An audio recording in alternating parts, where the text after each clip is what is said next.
오늘 본문은 예수님이 예루살렘에 입성하시는 장면입니다.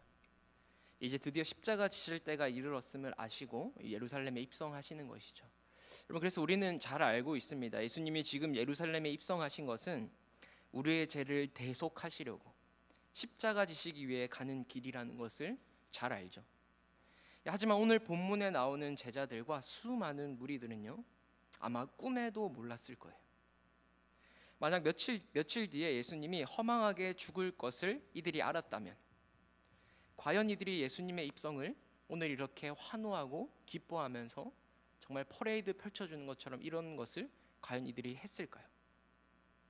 여러분, 사실 이미 예수님은요, 제자들에게는 수차례 죽음과 부활에 대해서 말씀하셨습니다.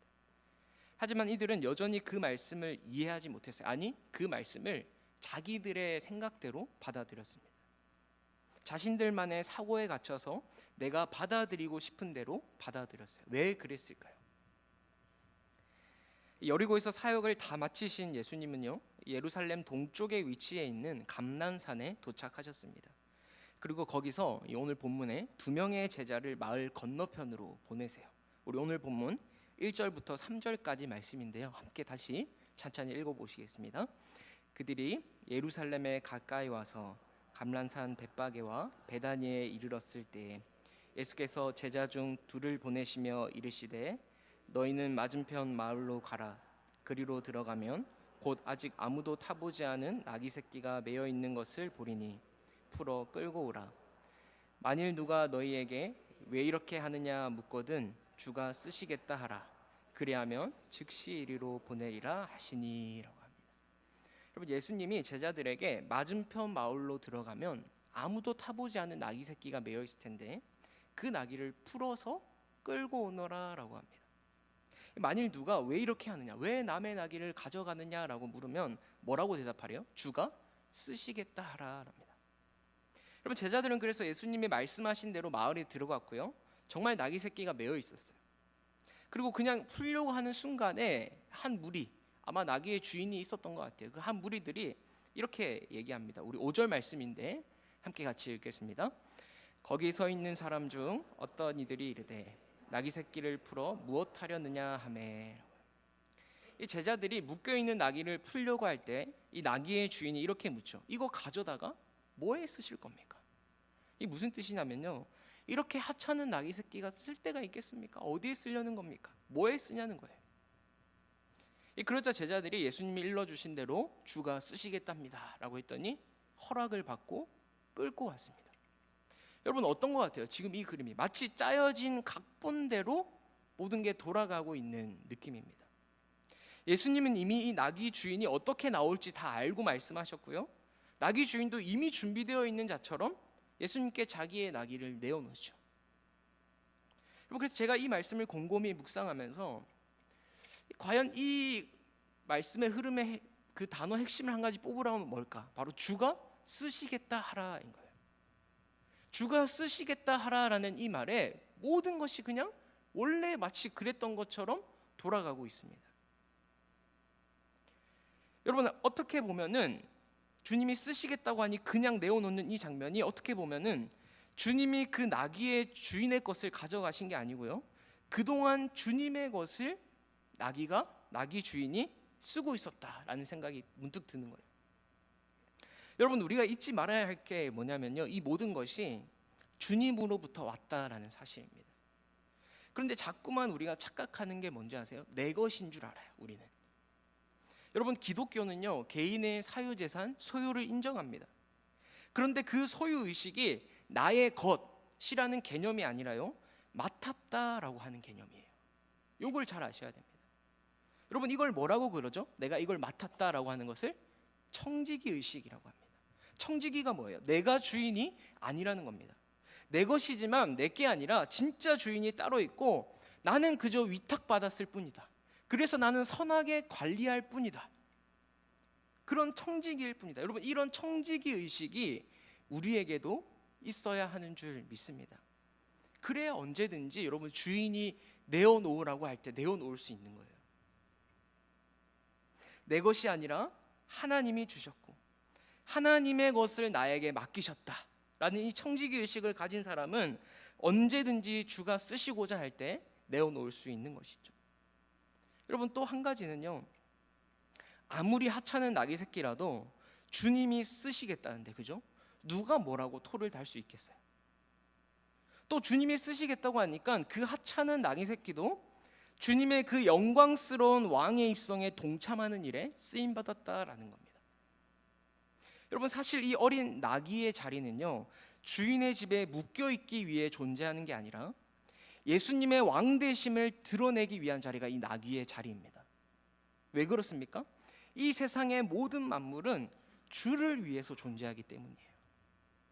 꽃이 피고 지는 것도 주를 위함이고요, 하늘의 해와 달과 별도 주님을 위해서 존재합니다.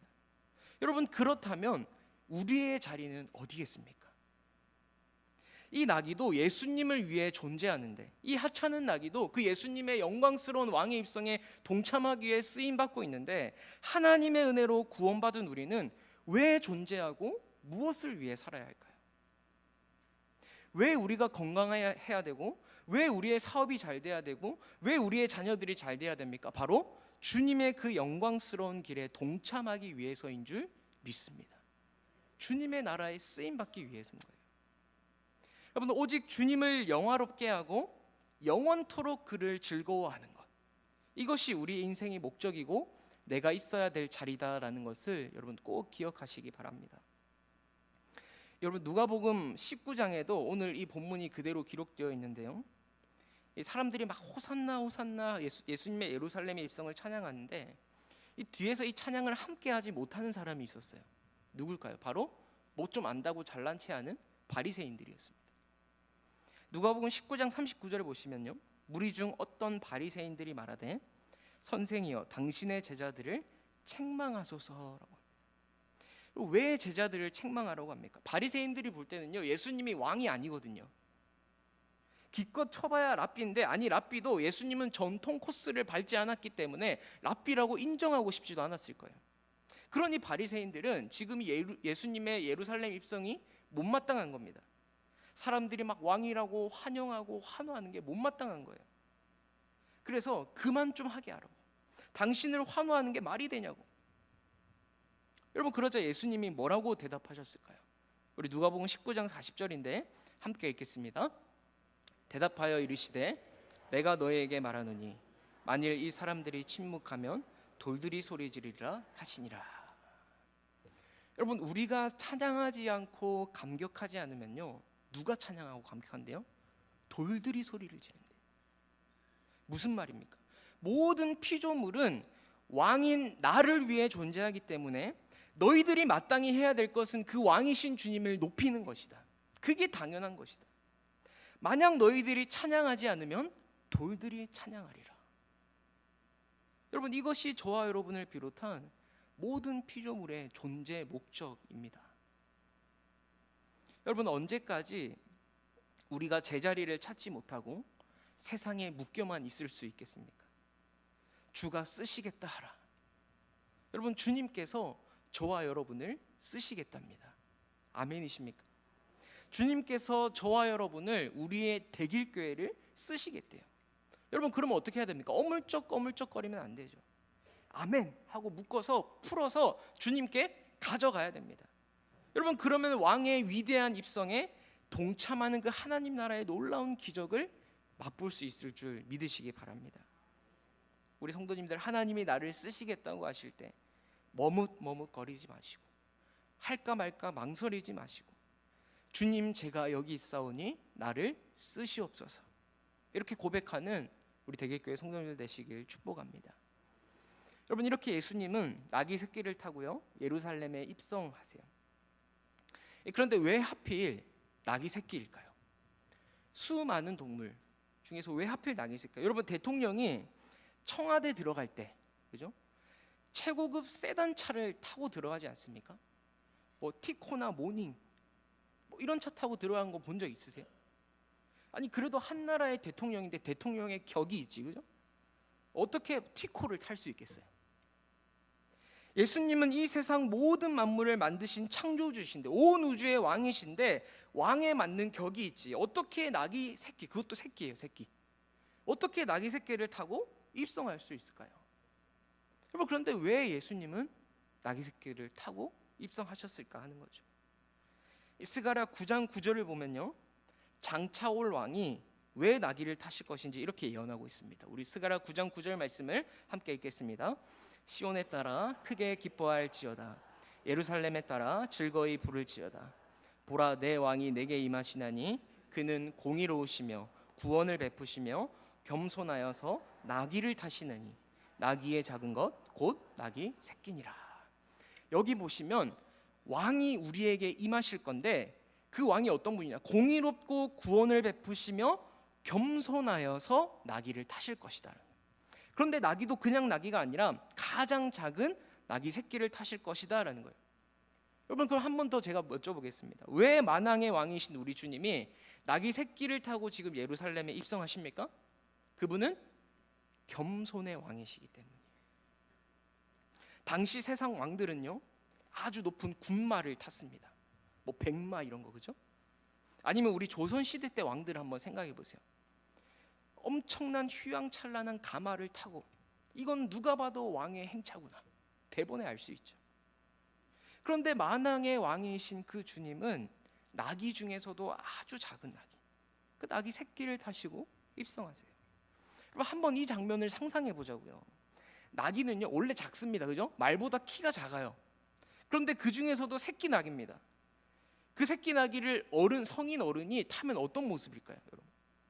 마치 그런 것 같아요. 제가 상상해 보니까 제가 7살짜리 8살짜리 아이들이 타고 다니는 그 막 세발 자전거 있잖아요.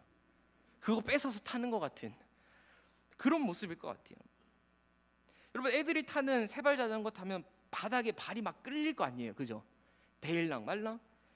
여러분, 그걸 타고 제가 신길동을 막 휘젓고 다닌다고 생각해 보세요.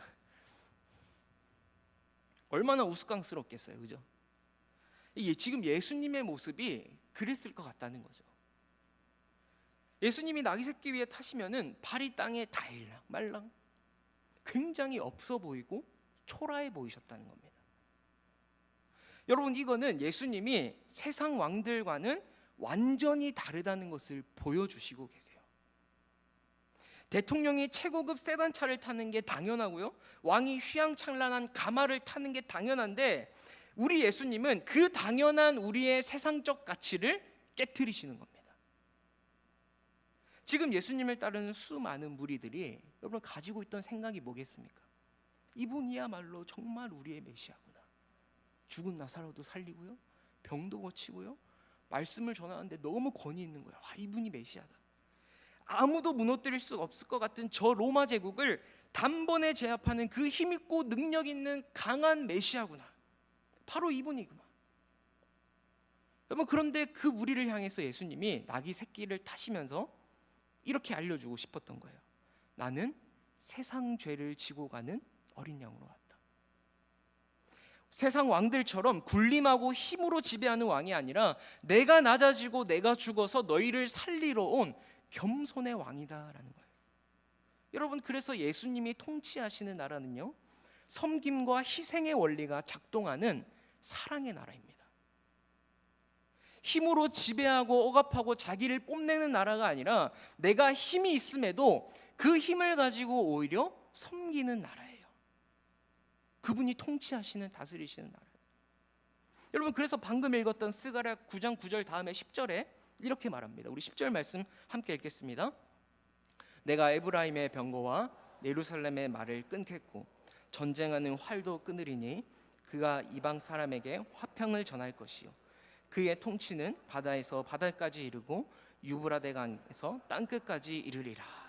자, 보세요. 9절에 그는 공의로우시고 구원을 베푸시고 겸손한 왕이 나귀 새끼를 타고 오실 건데, 이 왕이 와서 하는 일이 뭐냐는 거예요. 뭡니까? 10절에 한번 다시 띄워주세요. 예루살렘의 말을 끊겠대요. 전쟁하는 활도 끊겠대요. 무슨 말입니까? 전쟁을 종결시키겠다는 겁니다. 더 이상 힘의 논리로 지배하는 세상을 종결시키겠다는 거예요. 그리고 뭐라고 합니까? 그가 이방 사람에게 뭘 전한다고요? 화평을 전한다. 여기서 화평이 뭐냐면 샬롬입니다. 샬롬. 구약에서 그 샬롬이에요. 여러분, 당시 로마는요, 로마 황제가 그 지배국들한테 당신들에게 평화를 가져다 줄 거야. 팍스 로마나.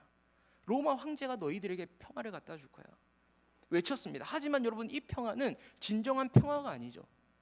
칼과 총으로 억압하는 그런 평화일 뿐이었어요.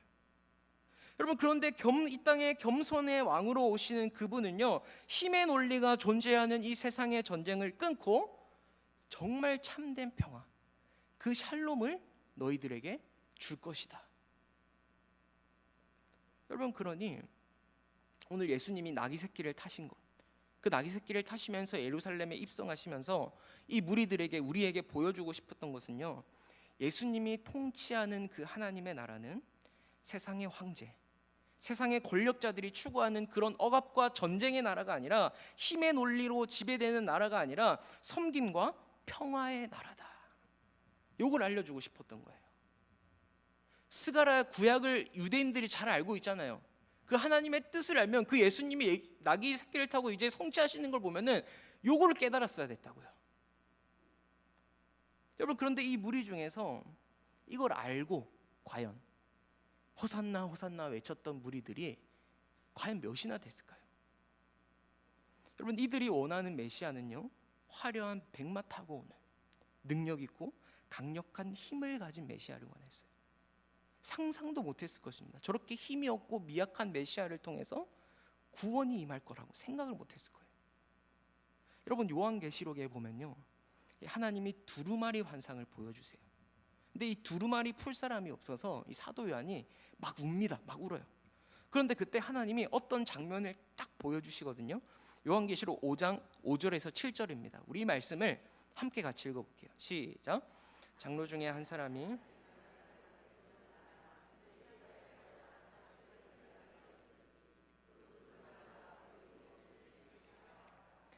내가 또 보니 보좌와 내 생물과 장로들 사이에 한 어린 양이 서 있는데 일찍이 죽임을 당한 것 같더라. 그에게 7뿔과 7눈이 있으니 이 눈들은 온 땅에 보내심을 받은 하나님의 7 영이더라. 그 어린 양이 나와서 보좌에 앉으신 이의 오른손에서 두루마리를 취하시니라. 여러분, 5절 한번 다시 띄워서 5절 한번 보시면요, 울지 말라. 요한이 막 울고 있으니까 울지 말라. 유대 지파의 사자 다윗의 뿌리가 이겼다라고 합니다. 여기서 유대 지파의 사자 할 때 사자는요, 사신을 의미하는 게 아니에요. 사자, 뭐 그 보내는 종 있잖아요. 그걸 의미하는 게 아니라 정말 라이언, 동물 사자를 말합니다. 그 사자가 이겼으니 그 사자가 두루마리와 7인을 뗄 것이다, 이렇게 말해요. 승리의 소식을 들은 겁니다. 자, 그런데 요한이 보니까 보좌에 누가 서 있어요? 6절에 내가 또 보니 보좌와 내 생물과 장로들 사이에 한 어린 양이 서 있는데 일찍이 죽임을 당한 것 같더라. 어린 양이 서 계신 거예요. 일찍이 죽임당한 그 어린 양이. 그리고 7절에 보시면 그 어린 양이 나와서 두루마리를 취해요. 자, 보세요. 아까는 사자가 이겼으니 사자가 두루마리를 풀 거라고 했는데 요한이 보니까 누가 지금 두루마리를 풀려고 하고 있는 거예요? 어린 양이, 어린 양. 여러분, 분명히 사자, 그 라이언이 이겼다라는 음성을 들었는데 정작 그 요한이 본 것은 하나님의 보좌 앞에 서 있는 어린 양이었어요. 여러분, 우리 주님은요, 사자와 어린 양이세요. 사자와 같이 용맹하게 이 사망 권세를 깨트리고 승리하셨는데 그 승리의 방법이 뭡니까, 여러분? 어린 양처럼 죽임당하는 모습으로 이기셨어요. 여러분, 이 장면을 한번 상상해 보세요. 요한이 이겼다고 음성을 들었어요. 너무 감격했어요. 딱 봤는데 뭐가 있어요? 지금 죽임당한 어린 양이 있는 거예요. 너무 힘이 없어 보이는 그 어린 양. 그래서 일찍이 죽임당한 그 어린 양이 승전보를 울리고 있는 겁니다. 누가 봐도 초라해 보이고 아무 힘도 없어 보이는 그 어린 양이 승리의 깃발을 불며 두루마리를 풀 준비를 하고 계셨던 거예요. 여러분, 제가 요한이었으면요, 뒤통수를 한 대 딱 맞는 느낌이었을 것 같아요. 엄청난 충격과 전율이 흘렀을 것 같습니다. 여러분, 진정한 승리는요, 힘의 논리가 아니다라는 걸 보여주시는 거예요. 예수님이 힘이 없으셔서 여러분 십자가에 못 박히셨습니까? 예수님은요, 십자가에 매달려 계실 때도 12영도 더 되는 천사들을 동원하실 수 있는 분이세요. 그러나 그렇게 하지 않으시고 세상의 눈으로 볼 때는 너무나 연약한 모습으로 죽으셨습니다. 여러분, 이게 예수님이 우리에게 보여주시는 하나님 나라의 통치 방식이세요. 세상은 힘으로 목적을 이루는 데 익숙해져 있습니다. 그래서 어떤 문제가 풀리지 않으면요, 우리도요, 가만 보세요. 힘을 찾아요. 힘을. 이걸 풀 수 있는 힘을. 그러나 여러분, 오늘 나귀 새끼를 타신 예수님에게서는 그 어디에서도 힘을 느낄 수가 없습니다. 온 만물을 말씀 하나만으로 지으신 분이세요. 그러면 온 만물을 반대로 얘기해 볼까요? 말씀 하나만으로 그냥 끝장내버릴 수 있는 분이세요. 그런데도 힘을 사용하지 않습니다. 힘을 가지고 있는데, 힘이 없으면 몰라요. 그죠? 힘을 가지고 있어요. 근데도 힘을 사용하지 않아요. 여러분, 그런데 하물며 저와 여러분은 어떻습니까? 왜 우리는 자꾸 세상이 말하는 힘을 가지고 싶어하고 없는 힘도 끌어모으잖아요. 우리는 막 없는 힘도 끌어모아가지고 왜 그렇게 힘을 쓰려고 애쓰는지 모르겠어요. 여러분, 사랑하는 우리 성도님들, 한번 생각해 보시고 고민해 보세요. 여러분들은 어떤 힘이 있습니까? 그 힘이 무엇이 됐든 여러분, 힘을 쓰고 싶은 유혹을 극복하시기 바랍니다. 아니, 그 힘을 가지고 예수님처럼 죽어져서 하늘의 미랄이 되시기를 축복합니다. 그래서 다른 사람을 살려내셔야죠. 그 힘이 있다면. 여러분, 제발 간곡히 부탁드립니다. 우리가 살아가면서 뉴스를 보면서 세상에 일어나는 일들 힘의 논리로만 바라보지 마시고 예수님이 가르쳐 주신 섬김과 사랑의 논리로 바라볼 수 있기를 주님의 이름으로 축복합니다. 그렇게 힘에 의존하지 않고 십자가의 방식을 따르는 주님의 참된 제자에게 여러분, 완전한 승리가 보장되어 있는 줄 믿습니다. 여러분, 이렇게 예수님은 구약의 예언대로 어린 나귀를 타시고 예루살렘에 입성하세요. 근데 오늘 본문에 보니까 그때 수많은 사람들이 환호를 하면서 자기의 겉옷과 종려나무가지를 예수님 가시는 길 위에 깝니다. 우리 8절부터 10절 말씀인데 함께 읽어보겠습니다. 많은 사람들이 자기들의 겉옷을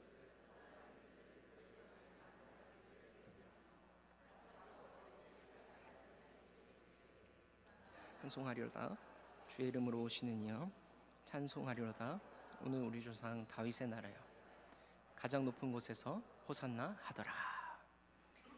여러분, 지금 이 모습은요, 이 당시에 왕이 등극할 때 아니면 그 전쟁에서 승리한 개선 장군이 입성할 때 이렇게 환호하는 관습이 있었어요.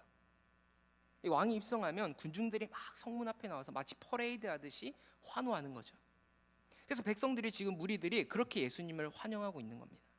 이 구절에 보실까요? 뭐라고 소리내는지 한번 보세요. 호산나 찬송하리로다. 주의 이름으로 오시는 이여.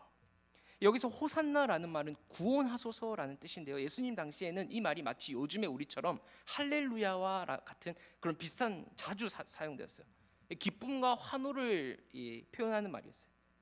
그러니까 예수님을 왕으로 추대하는 그들의 기쁨을 표현하고 있는 거죠.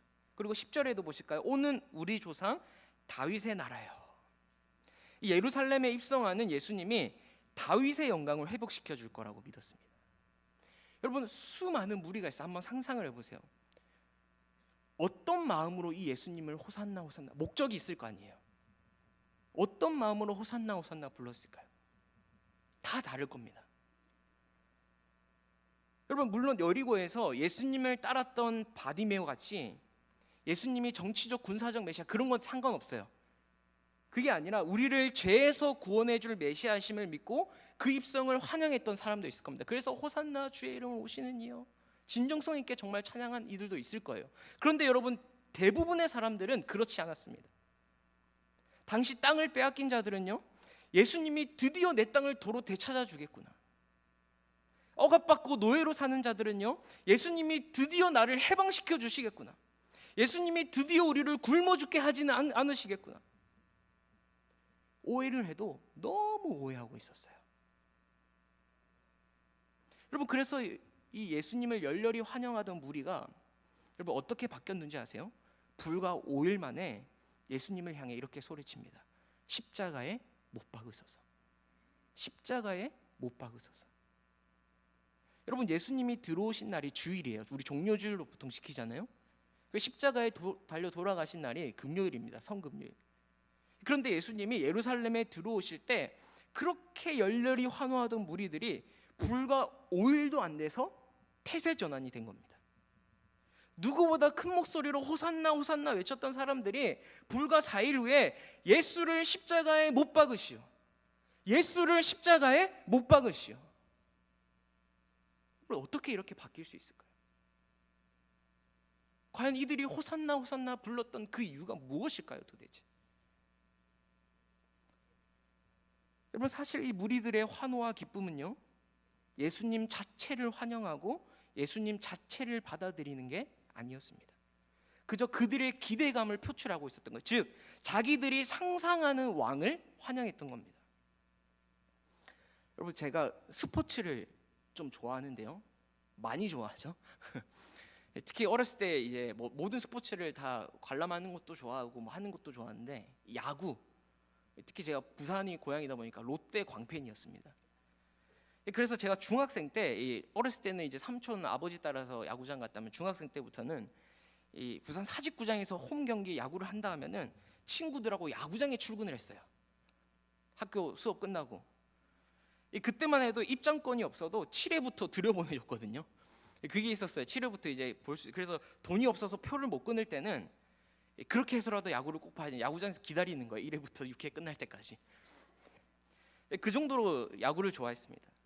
그리고 사실 그렇게 애들끼리 막 가면요, 이 부산 아저씨들이 치킨도 막 사주고요, 애들끼리 왔다고 뭐 오징어도 사주고 뭐 되게 많이 얻어 먹었어요. 그러니까 좋아서 간 거겠죠.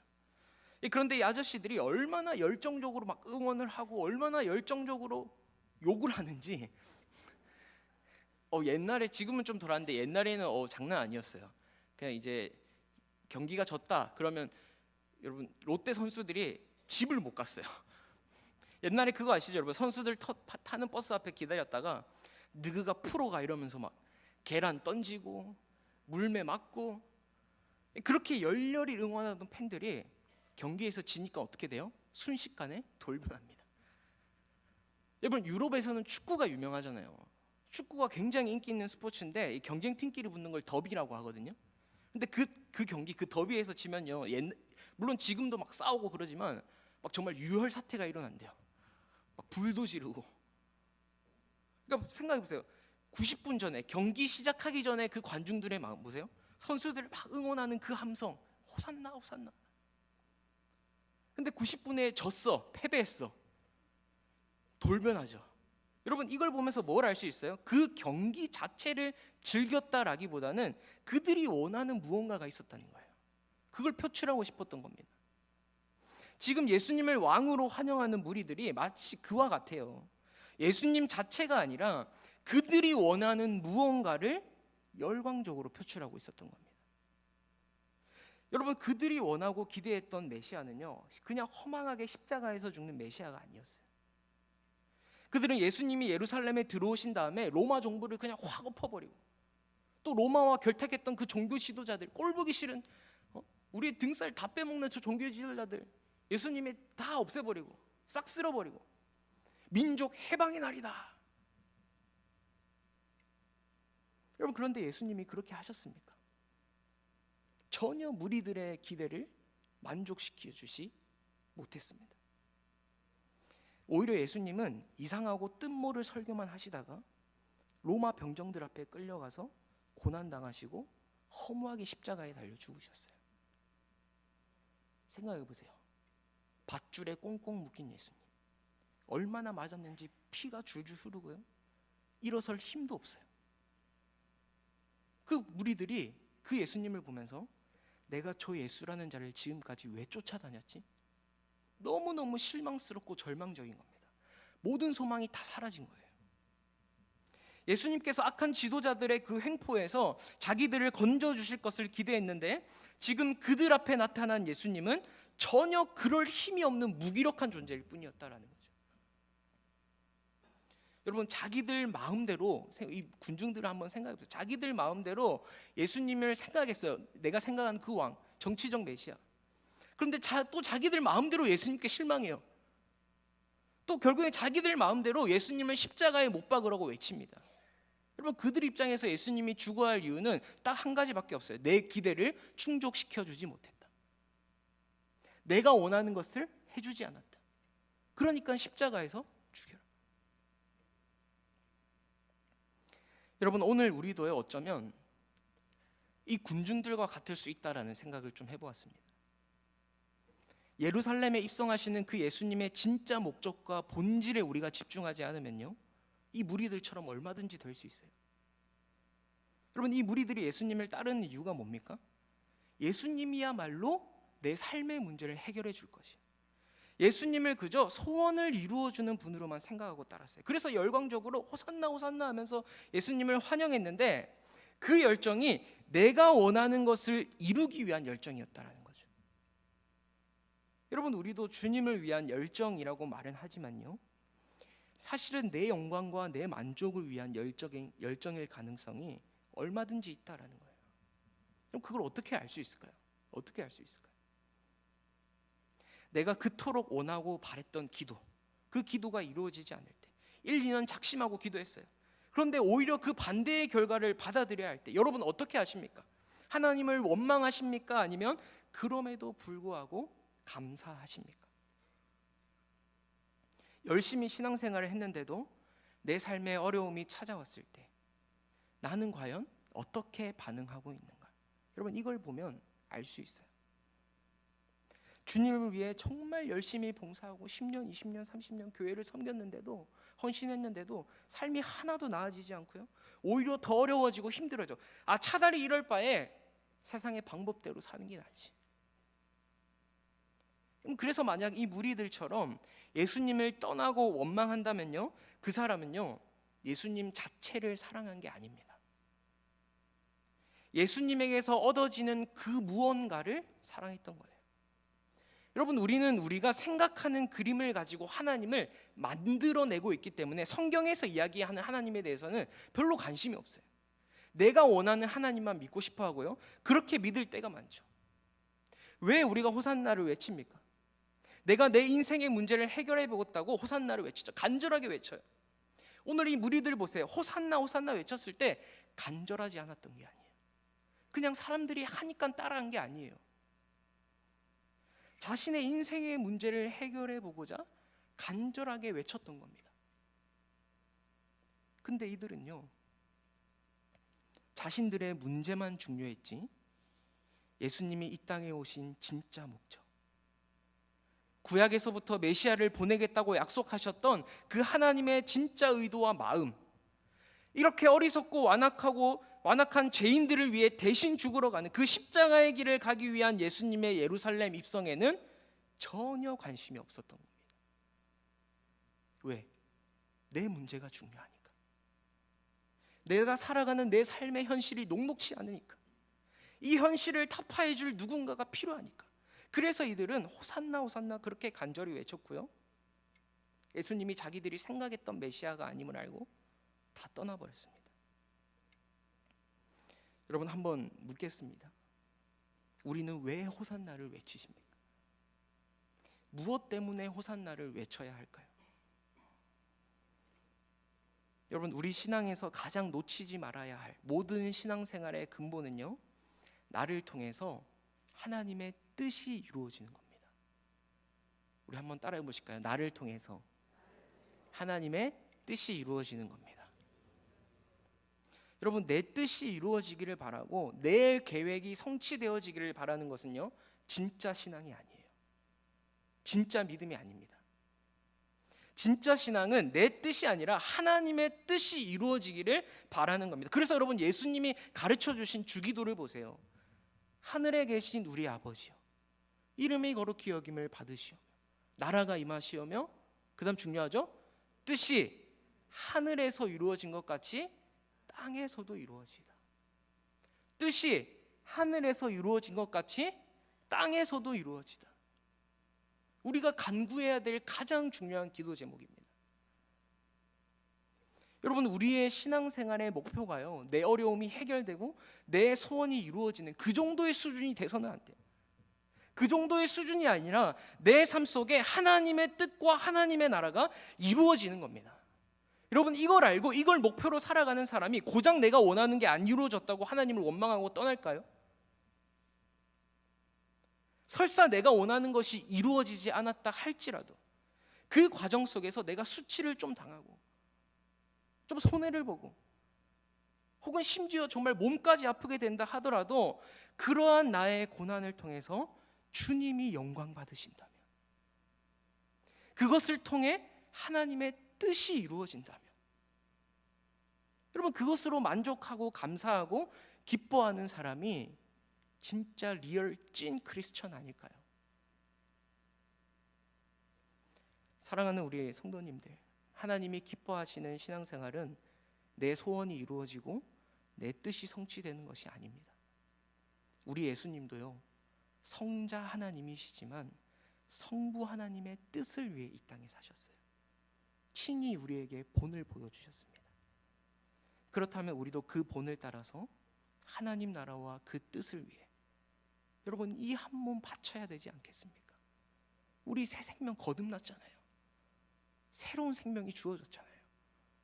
이 한 몸 주님의 나라와 뜻을 위해 바쳐야 되지 않을까요? 여러분, 아까 찬양할 때 원하고 바라고 기도합니다라는 찬양을 불렀는데요, 이 찬양의 후렴에 이런 가사가 있어요. 하나님의 꿈이, 우리 같이 불러볼까요? 나의 비전이 되고 예수님의 성품이 나의 인격이 되고 나의 인격이 되고 성령님의 권능이 나의 능력이 되기 원하고 바라고 기도함. 우리 마음에 손을 얹고 한 번 더 고백해 봅시다. 하나님의 꿈이 나의 비전이 되고 나의 비전이 되고 예수님의 성품이 나의 인격이 되고 성령님의 권능이 나의 능력이 되기 원하고 바라고 기도합니다. 여러분, 우리가 정말 원하고 바라야 할 것은요, 하나님의 꿈이 나의 비전이 되는 거예요. 예수님의 성품이 나의 인격이 되는 거예요. 성령님의 권능이 나의 능력이 되는 겁니다. 여러분, 이게 내가 기도해야 할 가장 첫 번째 기도 제목이자 우리가 정말 바라고 원해야 할 나의 유일한 소망이 되기를 주님의 이름으로 축복합니다. 우리 대길교회 성도님들 모두 주님의 뜻이 내 삶을 통해 이루어지는 것, 그 누구보다 간절히 사모하시고 주님이 나를 통해 그 일을 이루시고자 할 때 주님, 제가 여기 있사오니 나를 써주옵소서. 여러분, 그 부르심에 순종하여 우리 주님이 걸어가신 그 십자가의 길을 함께 걸어가는 저와 여러분 되기를 주님의 이름으로 축복합니다. 기도하겠습니다.